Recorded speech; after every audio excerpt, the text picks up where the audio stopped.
While the virus that causes COVID-19 has been around since November, there's still a lot of uncertainty about the facts.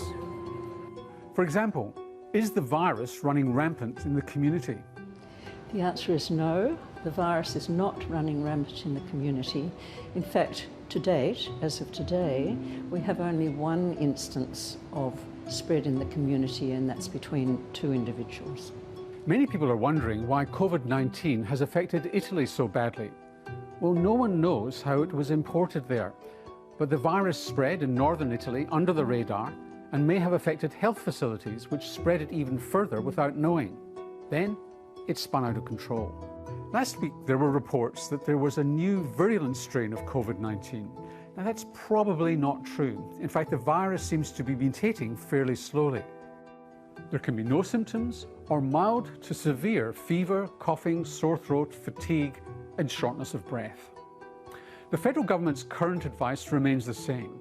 If you have symptoms, you should call ahead to tell your doctor about your symptoms, travel history or possible contacts. Testing is being performed on people with risk factors such as recent travel to China, Iran, Italy or South Korea, and people who have had contact with an infected person. If in doubt, you can also call this national helpline on 1-800-020-080. So the current process for testing in Australia is to actually look at certain genes that make up the whole genetic complement of the virus.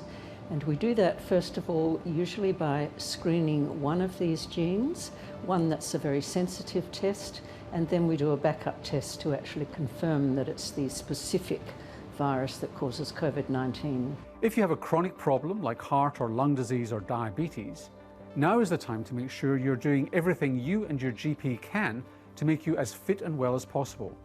Give yourself the best chance you can. And should people with chronic disease stock up on their meds? Well, the answer is we don't want a toilet paper run on medications. That'd be a disaster. But it's probably prudent to get a repeat script filled so you have a month in reserve.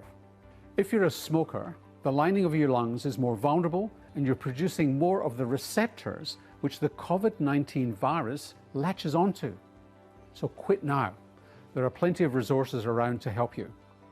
Another of the questions is around self-isolation. Who should self-isolate and what does it entail? If you have returned from a high-risk country, if you've been in close contact with someone who has returned from a high-risk country, or if you've been in contact with someone who has proven infection and disease due to COVID-19. Some people are saying there's no reason to panic because it's no different from the seasonal flu. And while I agree there's no need to panic, this isn't the flu. COVID-19 is a higher transmission rate. Flu affects children far more than COVID-19, at least that's how it seems at the moment. And the case fatality rate is much higher for COVID-19. Last week, WHO updated its case fatality rate to between 3 and 4%. That's 30 to 40 times the case fatality rate of seasonal flu. Most experts think that's too high because a lot of people with COVID-19 haven't been tested, and the smart money is still on a case fatality rate of about 1%. The important message is for everyone to get immunised to influenza when the new vaccine is out, and eligible people should have the pneumococcal vaccine against bacterial pneumonia. And finally, we mentioned this last week, but it's worth being reminded that hand washing with soap is probably the best protection because it removes the fat around the virus. But hand sanitizer is fine too. Masks still need to be kept for health workers and people with symptoms.